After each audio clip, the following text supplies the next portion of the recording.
saludo a todos ustedes a este video de perspectivas económicas correspondiente a la semana entre el 13 y 18 de marzo del 2017. Dos imágenes, o mejor, dos gráficas resumen lo que a nuestro juicio es lo más importante y lo que hay que seguir en estos momentos. Fíjense ustedes, en la gráfica de la izquierda, esta semana se llevará a cabo la reunión de la Reserva Federal, en la cual es muy probable que se aumenten las tasas de referencia, ya que la probabilidad de este aumento medido a través de los futuros es de prácticamente 100%, teniendo en cuenta que hace unas semanas, aproximadamente 3, el mercado no esperaba un movimiento de este estilo y únicamente la probabilidad en ese momento era de 33%. Por otro lado, y estamos ya hablando de la gráfica de la derecha, los inventarios de petróleo en los Estados Unidos aumentan de una manera importante. De hecho, se ubican en estos momentos en sus máximos históricos y el precio del crudo, por lo tanto, sufre una caída significativa, rompiendo algunos niveles muy importantes. De hecho, en este video vamos a ver la actualización de esos niveles. Es decir, en cierta forma, el crudo se encuentra entre dos fuerzas opuestas. Por un lado, el aumento de la oferta en los Estados Unidos. Por el otro lado, el recorte planteado y ejercido por la Organización de Países que pertenecen a la OPEP. La pregunta acá es, ¿cuál efecto terminará dominando? Bueno, en este video, como ustedes lo pueden imaginar, teniendo en cuenta las dos imágenes que acabamos de ver, vamos a analizar dos temas que a mi juicio considero son los más relevantes en la actualidad. Por un lado, empezando con Estados Unidos, vamos a analizar lo que puede pasar con la Reserva Federal. El 100% prácticamente de probabilidad de subida de tasas y los movimientos más importantes en los activos que consideramos relevantes.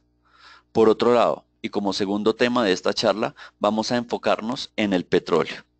Actualización de los niveles y análisis del recorte de producción de la OPEP en contra del aumento de la producción en los Estados Unidos. Bueno, sin mayores preámbulos, vamos a empezar este video. Les agradezco que nos acompañen por los próximos 20 minutos. Y bueno, iniciemos entonces con el tema de los Estados Unidos. Fíjense ustedes, ¿qué es lo que debemos saber en estos momentos en ese mercado? Claramente, el evento más importante es la reunión de la Reserva Federal que comenzará el día martes y terminará el día miércoles, con la publicación del comunicado oficial, el famoso mapa de puntos, las proyecciones y digamos que todo este evento terminará con una rueda de prensa.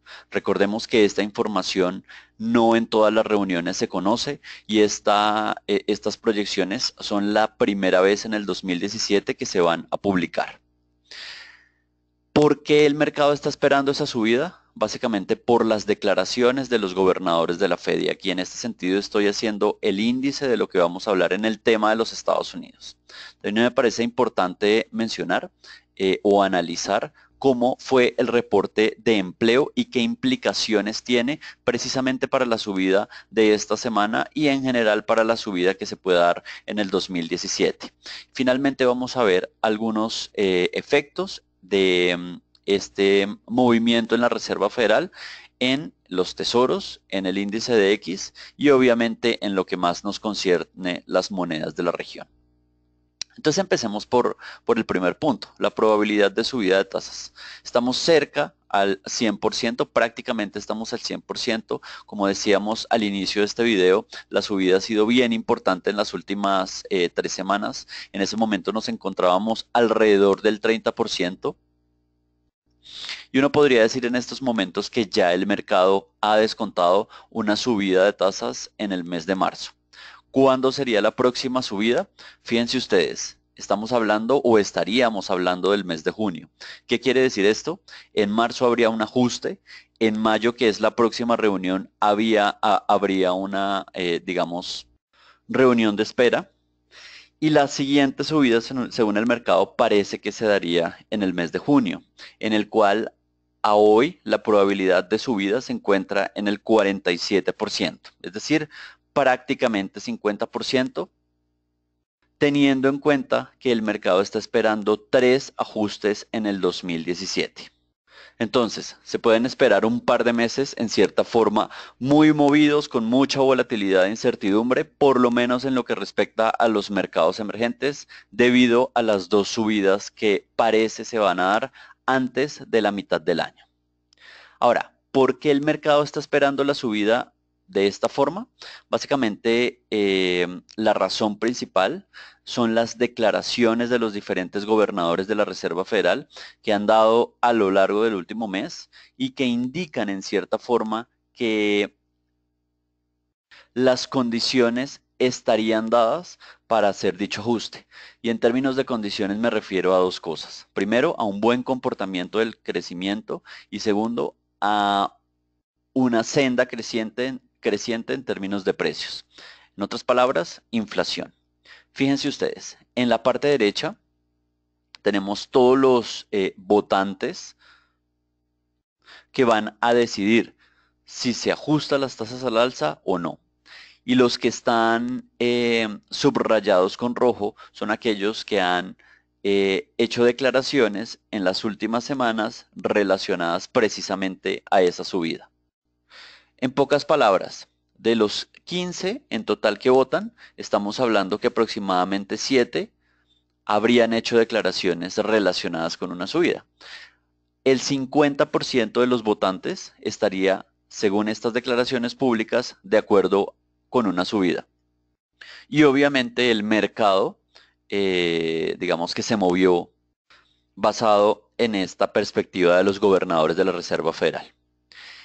En este cuadro, en la parte izquierda, simplemente tenemos los más importantes que han hablado, la fecha en que lo hicieron y un resumen o una idea, digamos, puntual relacionado con su intervención, en donde en la mayoría de los casos el centro de atención precisamente es el ajuste de la política monetaria en el corto y mediano plazo. De todos estos gobernadores que han hablado, obviamente la más importante es Janet Yellen, la cabeza de la Reserva Federal. Y fíjense ustedes, la idea de un ajuste de tasas en el corto plazo, según ella, parecería apropiado.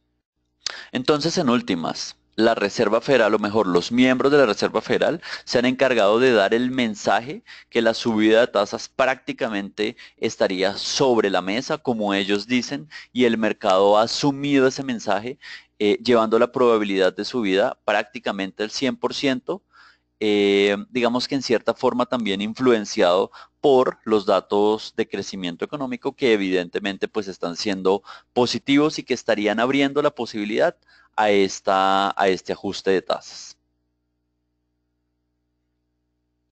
Y de todos estos datos, el más importante se dio a conocer precisamente el día viernes de la semana anterior. El reporte de empleo, que en general mueve el mercado, da muchísima información y en la mayoría de los casos ha abierto o ha eliminado el camino precisamente a un ajuste de la Reserva Federal como el que esperamos esta semana. ¿Qué podemos ver del reporte de empleo? Creo que dos cosas sobresalen principalmente. Primero, el dato fue, digamos que relativamente bueno. La creación de empleos fue de 235.000. El mercado, según los analistas, estaba esperando 190.000. Pero fíjense ustedes, después de la publicación del reporte de creación de empleo privada del día miércoles, la mayoría de los agentes estaban esperando un dato cercano precisamente a los 235.000. Recordemos que el miércoles se conoció precisamente la creación de empleo privado, como lo estaban mencionando, en un nivel muy importante, cerca de los 300.000. De miércoles a viernes, el mercado comenzó a ajustarse y estaba esperando un dato muy bueno, muy parecido al que se dio. Entonces, en términos generales, uno podría decir que el 235.000 fue un dato más o menos esperado, más o menos en promedio a lo que los operadores estaban esperando. Entonces, desde ese punto de vista, básicamente no hubo sorpresas. Sin embargo, las sorpresas, y creo que la noticia estuvo más enfocada con algunos indicadores de precios, y precisamente estamos hablando del salario medio por hora.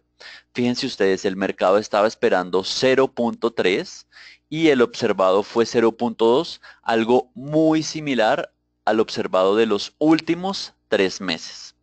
Como quien dice, la presión inflacionaria explicada por los salarios básicamente no es tan alta.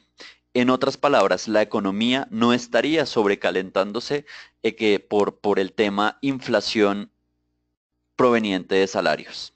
Sin embargo, en el mediano plazo, en cierta forma, se ve una tendencia pues relativamente alcista. Y en este sentido, a lo que quiero ir es lo siguiente.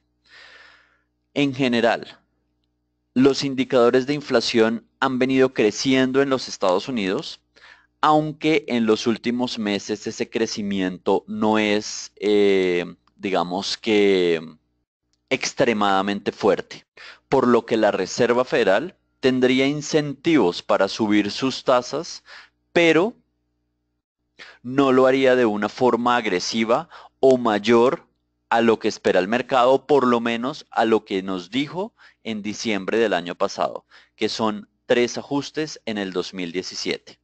Creo que lo que está pasando, una Fed subiendo en una senda relativamente calmada, es lo mejor que puede ocurrir en general a los mercados mundiales. ¿Por qué? Porque si la Reserva Federal sube, quiere decir que la economía de los Estados Unidos está dinámica, está creciendo, lo cual es algo bueno para la economía americana y para los emergentes, pero la subida me refiero a las tasas de la Fed, no va a ser tan agresiva como para que ese crecimiento termine siendo afectado. Y en este sentido me parece importante hacer una precisión. El hecho que la Reserva Federal suba no es una mala noticia para los emergentes. Todo lo contrario, si la Reserva Federal sube es porque Estados Unidos está creciendo. La mala noticia para los emergentes sería precisamente que los ajustes sean muy, muy fuertes. Y la medida precisamente para esos ajustes en el 2017 serían básicamente 3, que es lo que parece se está dando en este año. Bueno. Veamos el análisis de algunos activos que nos parecen los más relevantes teniendo en cuenta precisamente el mercado de los Estados Unidos. Empecemos con el Tesoro a 10 años. Hay algunas señales interesantes que se están dando, digamos, o que se han venido dando en la última semana. Fíjense ustedes, hemos hablado de unos niveles entre 230 como piso, 230 como piso y 262 como techo, básicamente siguiendo los máximos y los mínimos por lo menos desde noviembre del 2016.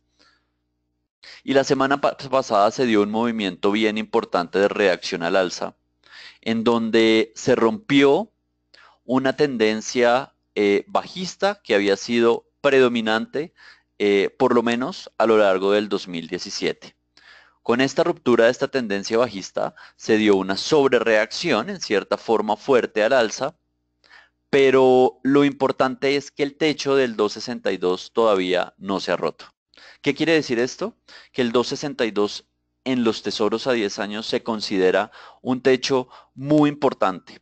Si no se rompe en toda esta volatilidad y en toda esta incertidumbre en periodo o en semana de subida de la tasa de la Fed, podríamos decir que ese 262 se va a consolidar en el mediano plazo.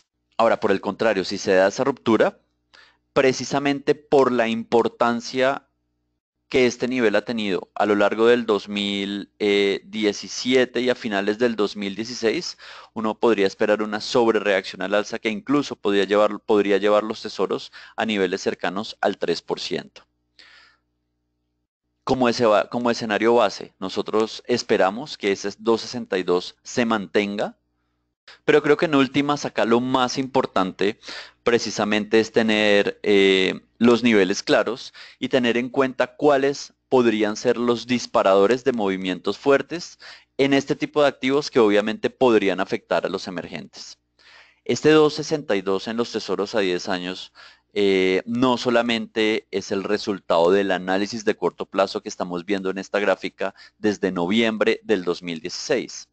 Si analizamos la gráfica de los tesoros a 10 años desde por lo menos los 80, puntualmente desde 1987, fíjense ustedes, se puede trazar una tendencia bajista en términos de tasa que puntualmente en estos momentos daría una resistencia muy similar al 2.62 o un nivel, digamos, parecido al 2.62. De ese tamaño es la importancia de ese nivel en estos momentos. No solamente es el resultado de un análisis de corto plazo en donde ese nivel ha sido el máximo desde diciembre del 2016, sino que es el resultado también de un análisis de muy largo plazo en donde su ruptura implicaría una tendencia bajista de por lo menos algo así como 30 años.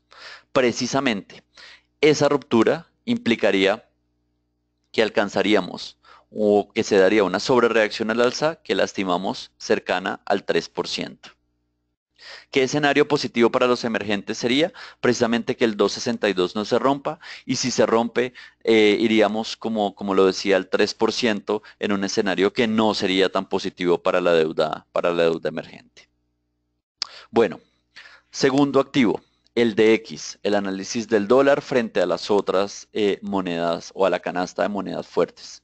Fíjense ustedes, en los últimos días, esto es una gráfica de velas diarias. En los últimos días se ha dado, a mi juicio, una tendencia muy dudosa. Y con esto me refiero a que los niveles básicamente no se han roto. Hemos estado entre el 102, 101 y medio, 100, con unas velas que se conocen como dojis, muchas a lo largo de los últimos días y en donde el 101.90, que resulta ser el 61% de reacción de todo este movimiento, básicamente no se ha roto. De pronto se ha roto en algunos días puntuales, pero no de una manera importante. ¿Qué quiere decir esto? Que claramente el DX no ha sido el protagonista en esta subida de tasas de la Reserva Federal y es más, la gráfica técnica lo que muestra, a mi juicio, es precisamente que se puede dar incluso una caída. ¿Cuáles son los niveles a tener en cuenta? El primero lo acabamos de mencionar, 101.9, 61% de reacción. Si se rompe al alza, la subida va a ser importante hasta el 103.5, pero lo que esperamos es que ese 101.9 no se supere y que incluso alcancemos niveles más pegados hacia esta tendencia que vemos acá en esta gráfica. Puntualmente estamos hablando de niveles entre el 130 y el 101.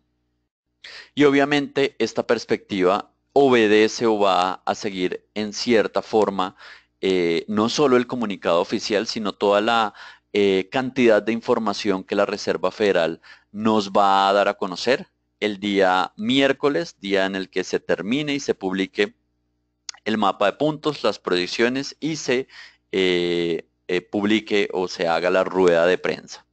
Bueno, ahora, ¿cómo esto nos puede afectar en el tema de tasa de cambio? Y nuevamente les presento nuestro análisis de sensibilidad en donde explicamos o hacemos diferentes escenarios de tasa de cambio en Colombia, teniendo en cuenta básicamente un modelo en el cual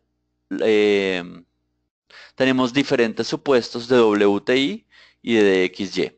Simplemente lo que ustedes deben hacer es mirar el nivel de WTI actual, mirar el nivel de DX actual, y eso les va a dar una coordenada en donde estructuralmente debería ubicarse la tasa de cambio.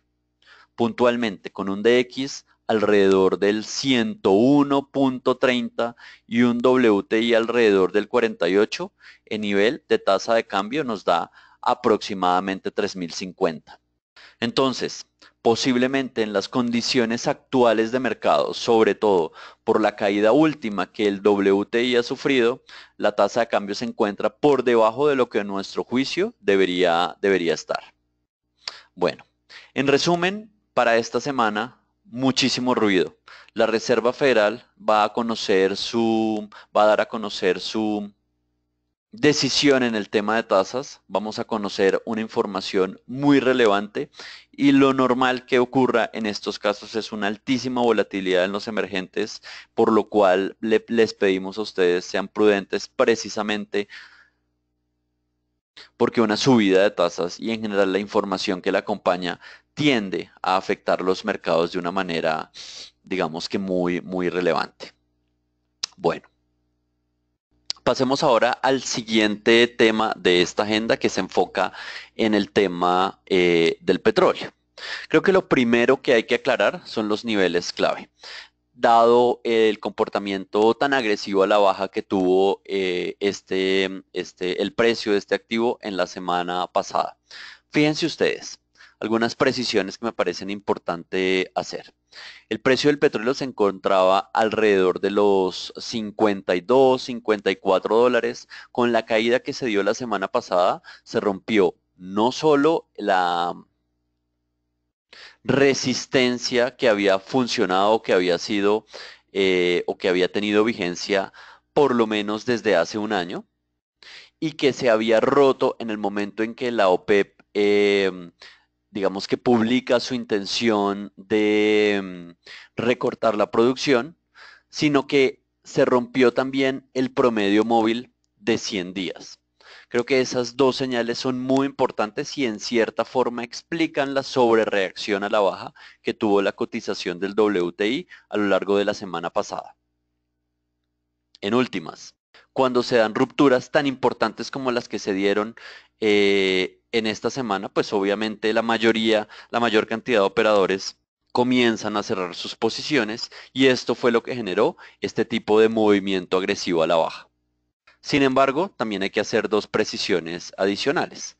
Por un lado, la tendencia, por lo menos la de largo plazo, sigue al alza, teniendo en cuenta el soporte que estoy señalando en estos momentos. Y por el otro lado, creo que hay una, digamos, última frontera que es el promedio de 200, promedio móvil de 200 días, que aproximadamente se encuentra en el 48.5 para la referencia WTI y que lo estoy señalando en estos momentos en esta gráfica.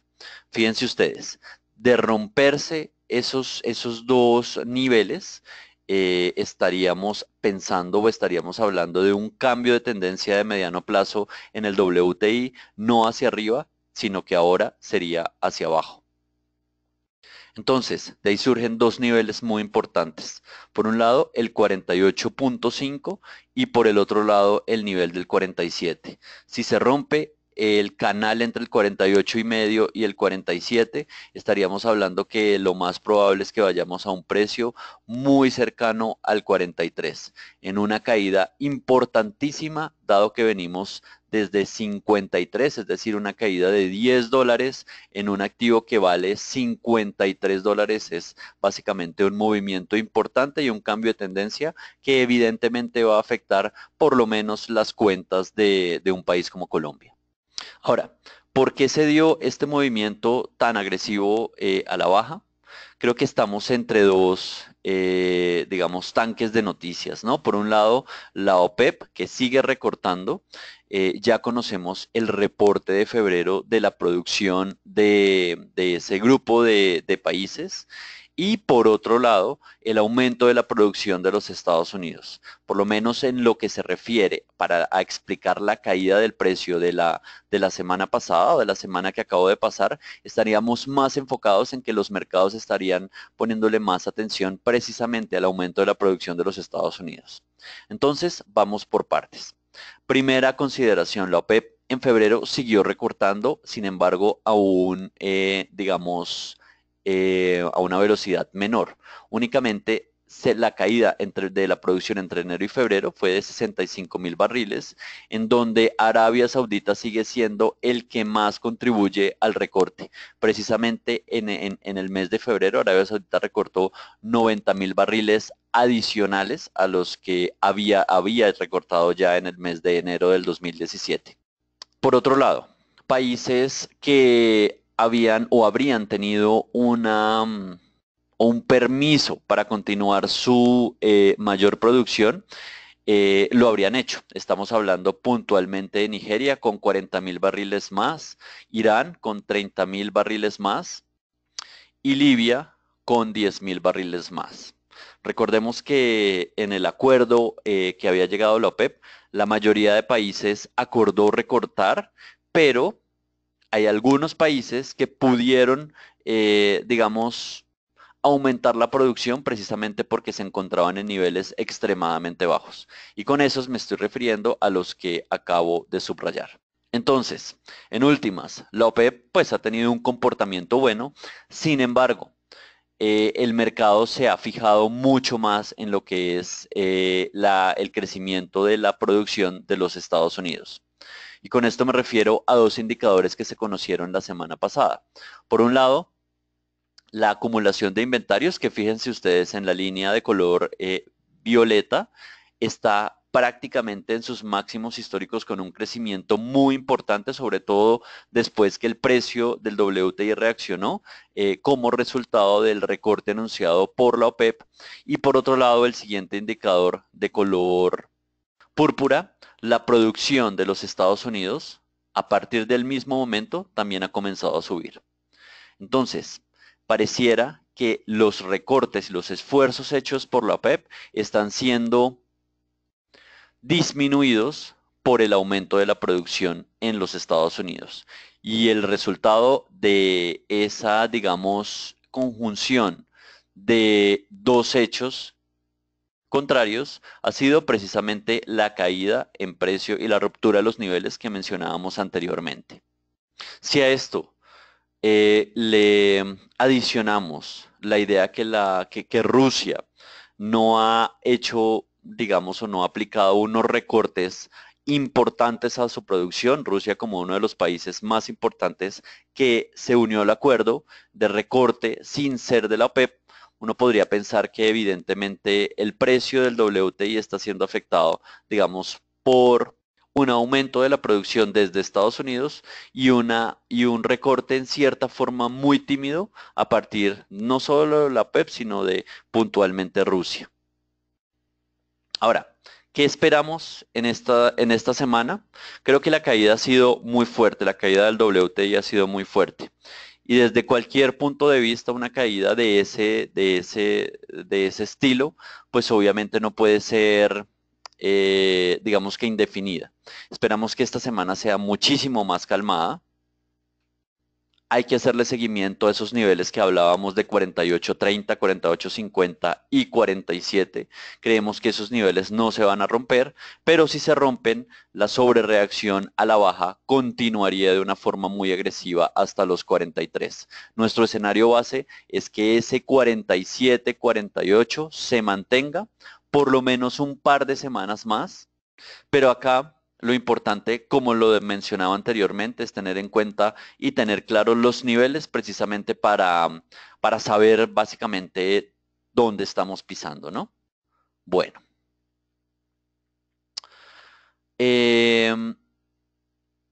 Algunas cosas que me parecen también importante mencionar, las cuales no van a ser, digamos, protagonistas de este video de perspectivas económicas, son dos cosas.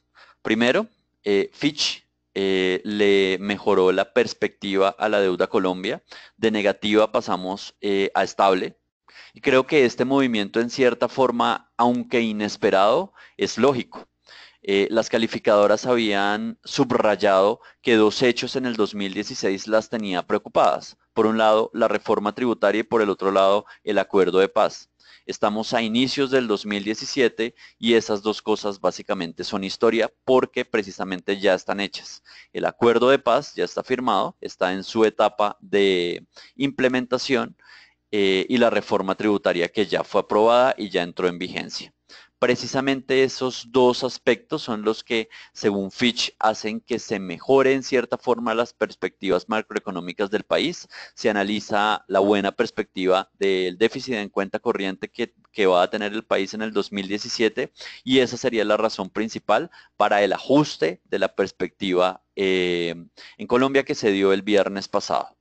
Y por el otro lado, esta noticia es muy importante, no podemos dejarla, digamos que pasar.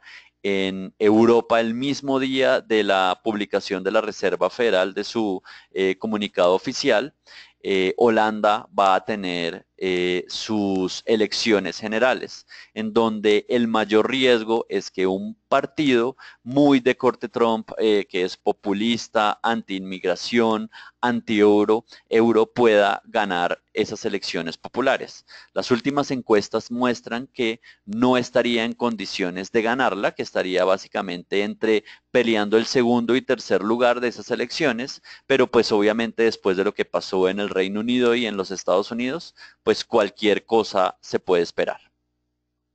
Entonces, una semana muy llena de cosas, sobre todo desde el punto de vista externo. Hemos analizado los activos más importantes con sus niveles y hay que tener en cuenta que este miércoles va a ser decisivo y precisamente se puede esperar altísima volatilidad por dos cosas. La Reserva Federal y las elecciones de la sexta economía mayor del grupo euro. Bueno, muchísimas gracias por estar con nosotros. Esperamos sus comentarios y sugerencias a estos correos que están viendo en pantalla. Les agradecemos que nos hayan acompañado y bueno, les deseamos una feliz semana. Hasta luego.